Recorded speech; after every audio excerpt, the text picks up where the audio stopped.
Washington Commanders got a triple dose of good injury news today as Jayden Daniels will be returning to practice this week. And then two other pieces of good news that you're not going to want to miss at the top of today's edition of the Commanders Report. Then we'll get into my Week 8 film takeaways from the Washington Commanders' loss to the Kansas City Chiefs. There's a lot more positive than in some of the previous weeks, but certainly quite a bit of negative as well. So make sure you guys stay tuned for those film takeaways. But before we get into the content today, guys, make sure you click that subscribe button if you haven't already. We passed over 48,000 subscribers on the channel yesterday on the Monday Night Football live stream. Really do appreciate all of your guys' support. It was an awesome show. We give you guys free, daily, and informative and entertaining Commanders coverage on this channel every single day. Breaking news coverage if and when the Commanders make a big move. Also, weekly live shows. We're going to be going live tomorrow on Wednesday, where we will preview this week's matchup versus the Seattle Seahawks and all that great stuff. And all of our content on this channel is 100% free for you guys to enjoy. So if you guys want to join the largest Commanders news program anywhere here on YouTube that gives you daily, entertaining, and informative content, make sure you click that subscribe button right now. So first bit of good news, head coach Dan Quinn took the podium today and says that quarterback Jayden Daniels is set to practice this week starting tomorrow. Of course, Jayden is dealing with a grade 1 hamstring strain that usually takes anywhere between 1 to 4 weeks to be able to heal from, and it seems like that is healing well at this point, which is abundantly good news, especially because this week versus the Seattle Seahawks, you can really make an argument that the strategy that Washington goes into the trade deadline shortly after next Sunday's game versus the Seahawks will really determine the strategy that Adam Peters will go down after that game. Because if you win, then you're taking down a really good team in the NFC, probably a playoff team in Sam Darnold and the Seattle Seahawks on your home turf, and you're sitting just one game behind 500. You're still very much still in the mix if you can put together a string of wins.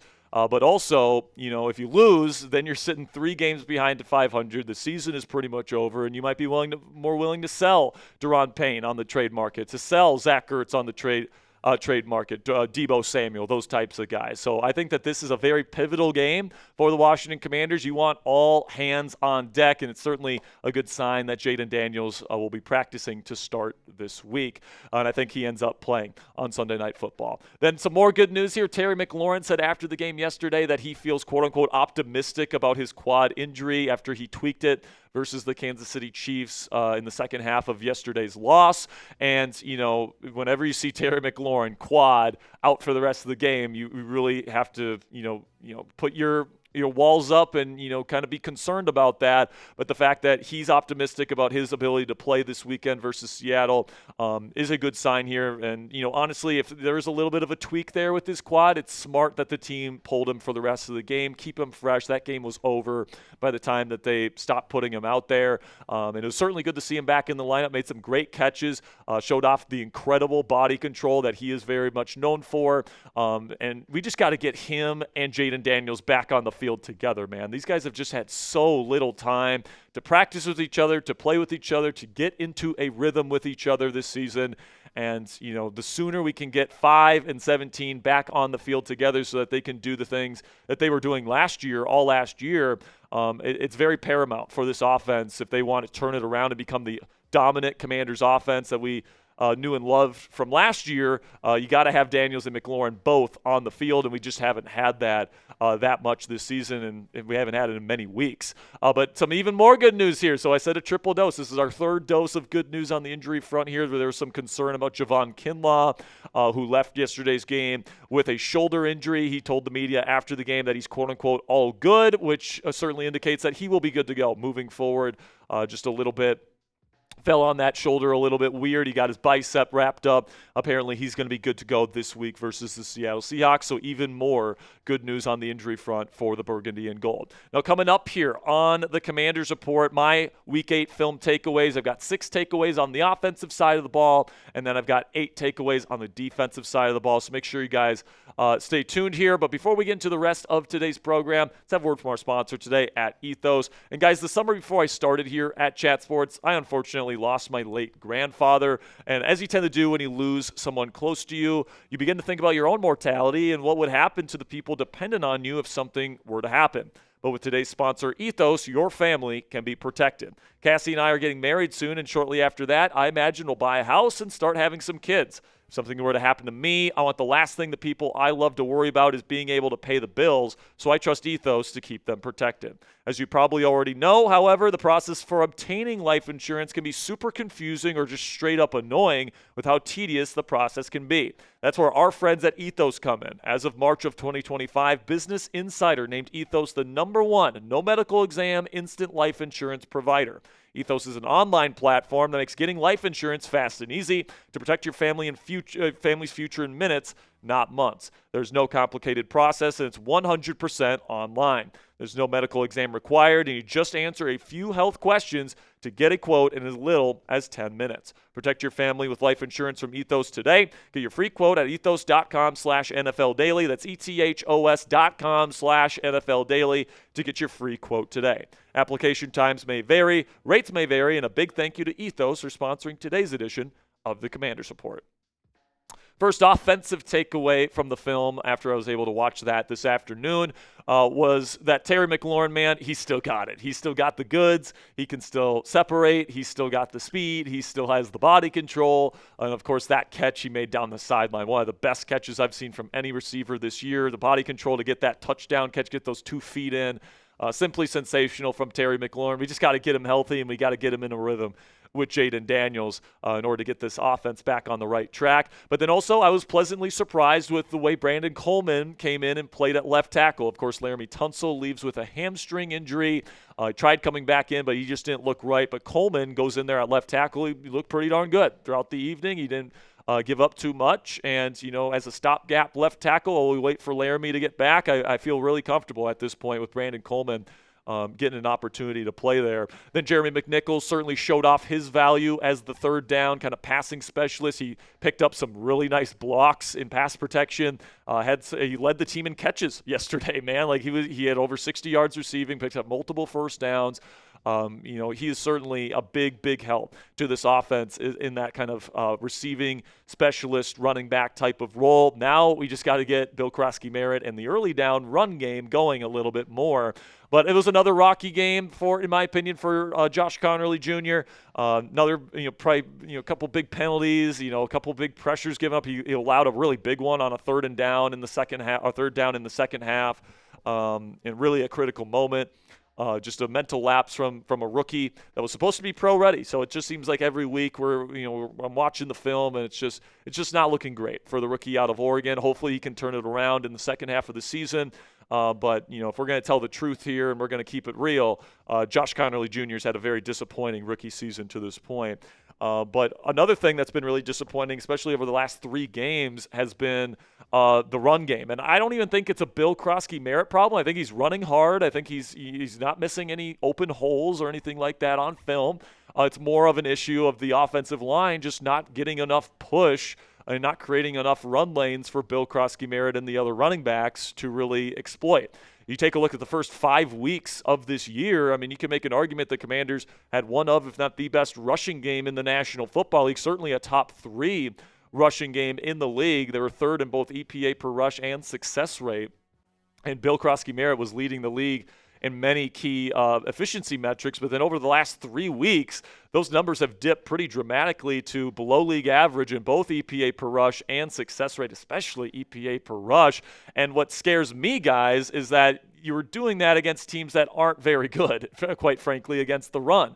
All right, you take a look here at what the Bears, Cowboys, and Chiefs, the last 3 opponents for the Washington Commanders have done this year against the run, and they're not, among the league leaders in run defense. 30th in yards per carry average for Chicago. You couldn't get anything going against them. The Cowboys are 30th in EPA per rush. The Kansas City Chiefs are also, actually, I think those are turned around here a little bit. But you guys can see that these run game numbers are not very good across the board here for the Bears, Cowboys, and the Kansas City Chiefs. And, the fact that this Commanders offensive line and this run game haven't been able to get it going against these 3 teams in particular, it's very, very concerning because, the schedule gets tougher and, the defensive fronts that you're playing are going to get tougher. And If the run game that we've seen over the last 3 weeks is here to stay, my fear is this Commanders offense is going to be in a downward spiral as the season goes on.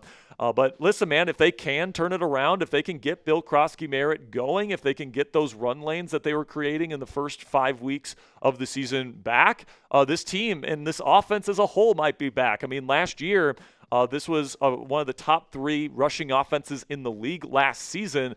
That was with B-Rob, and that was with Eckler and McNichols and all the guys that they have. And I still think they have the potential to be that team. We saw that potential in the first 5 games, but the last 3 have certainly given you pause, and it's a big problem that is plaguing this Commanders offense at this point. And then a couple guys on the Commanders film here that I was really impressed with and I want to see get the ball more of is recent draft picks here, Luke McAffrey and Ben Sinnott, number 11 and number 82. Get the ball to those guys more. I think Luke McAffrey should be your full-time number 3 receiver right now, alongside Terry McLaurin and Deebo Samuel.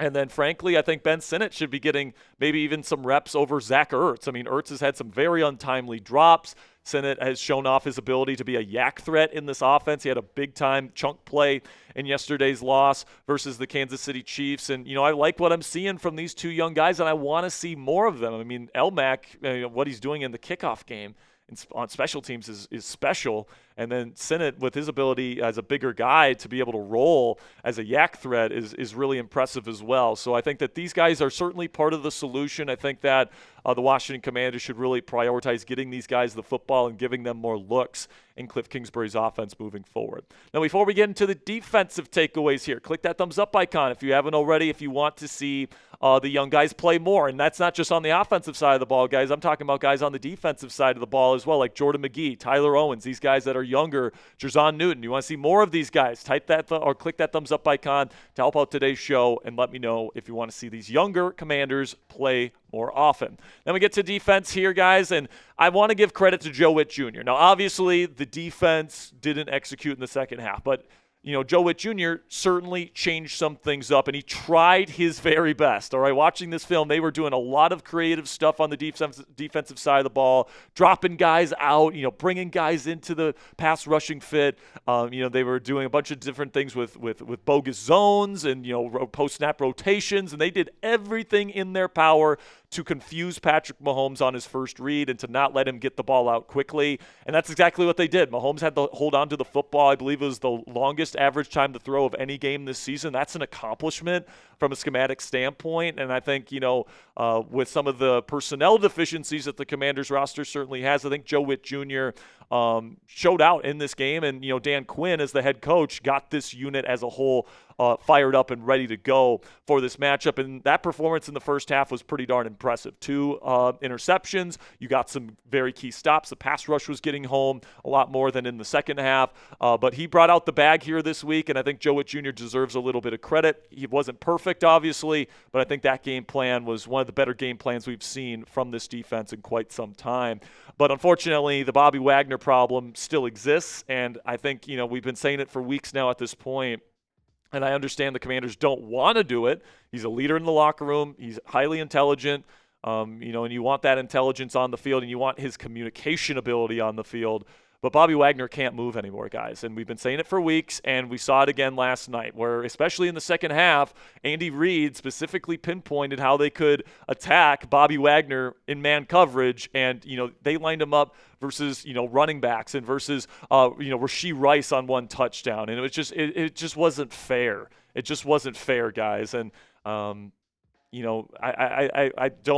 I just hate to see this happen to Bobby Wagner because he's such a great player in the pantheon of the sport. He's one of the all-time great off-ball linebackers in NFL history. But plain simply, guys, it's a what have you done for me lately league. And if right now you are unplayable, you should not be playing. I don't know if that means, Bobby Wagner retires and pulls, a Xavier Howard here, or whether that's, you just bench him, or whether, you cut him, or whatever the solution is. You just can't have him out there on the field, guys. And I hate to say that, but it's the truth, and we're going to keep it real with you guys here on this show. But then up front, Jacob Martin I thought was an absolute beast. Jacob Martin, for the last 2 weeks now, has been a ball of lightning for this Commanders defense. He pushed aside Jalen Moore, their left tackle, multiple times with just grown man strength.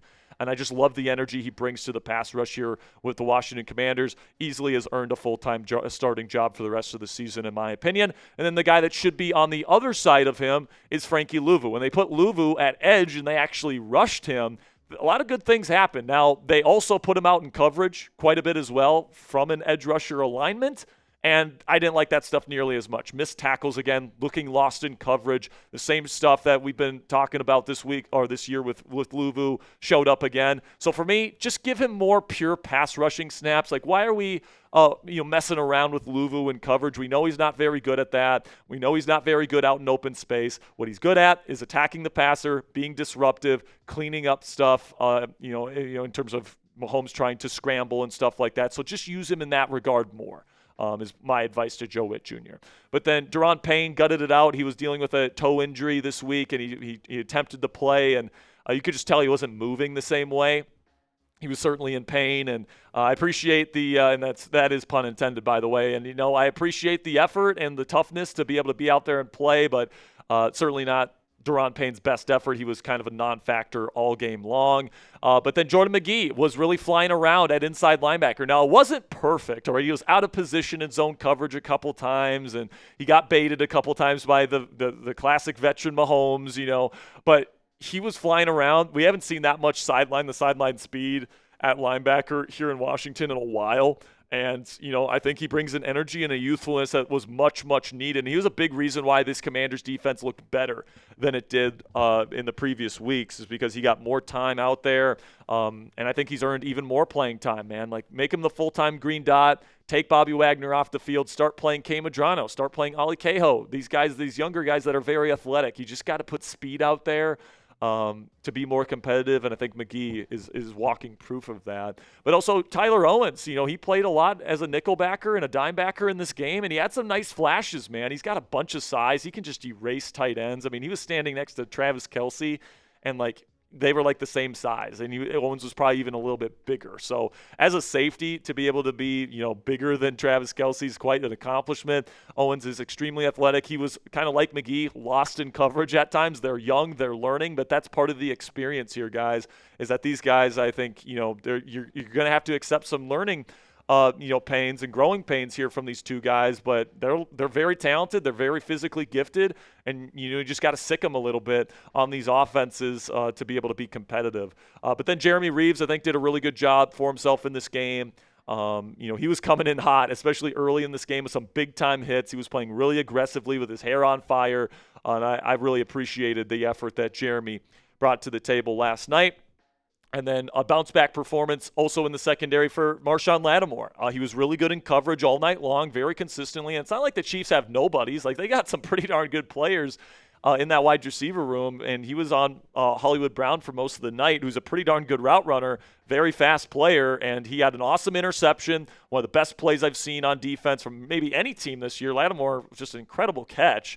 But also fantastic coverage right in the hip pocket of Hollywood Brown, and he didn't really have any lapses in coverage throughout the night. So big bounce-back game for Lattimore. Now the question is, can we get some consistency from the person that's supposed to be this team's number one corner, but the person that I think has been consistently this team's number one corner this year and has been really a bright spot on this defense all season long has been Trey Amos, and once again, he was fantastic last night in coverage. He might not be the most physically gifted guy in the world, but man, his technique is so sound. His instincts are off the charts. He anticipates stuff better than most guys in the league, and he's got long arms. So really love what he's bringing to the table here for this Commanders defense. He is going to be a mainstay for many, many years to come, and I'm loving what I'm seeing on his film. Now, my take on the Steelers defense, guys, is that whenever you switch things up and you bring in more youth, okay, there's going to be growing pains, and there's going to be busted coverages at times, especially when you play zone and you're rotating and, these guys are learning how to play in the National Football League. That stuff is expected. But, sometimes you have to take a step backwards in order to take two steps forward later down the road. And I think that, the more these guys play, the more experience they get, the better they're going to play, the more they're going to know what to do. And You guys watched that defense last night. That was the best this defense has looked in quite a while, outside of playing a shit team like the Raiders or something like that, right? You went up against a legitimate offense, and you held your own for a good portion of that game. And then when Andy Reid eventually figured you out, that Mahomes dominated the way Mahomes always dominates, right? So I think that was a very optimistic performance. It wasn't perfect, and it's probably not going to be perfect for the rest of the season, guys. But I do appreciate the effort from the coaching staff, getting these guys ready to play. Joe Whitt Jr. coming with something different and new and way more aggressive from a schematic standpoint. And then I appreciated the effort from the players because you clearly could tell that they cared about it on the field last night. So that's where I'm at with this defense right now, guys. Let me know down there in the comments section. Did you think last night was a step in the right direction on defense, or do you think it was more of the same? Give me a yes or a no down there in the comment section. For me, I have a little bit more of an optimistic outlook on this, but let me know what you guys think down there in the comments. That'll be it for today's edition of Commanders News and Rumors. Tomorrow we will be live on the Commanders Report live show, previewing this week's Sunday Night Football matchup versus the Seattle Seahawks, giving you guys the latest news and rumors, probably some trade buzz as well will be discussed on that show tomorrow. So make sure you click that subscribe button if you haven't already. Until tomorrow, guys, hail to the Commanders.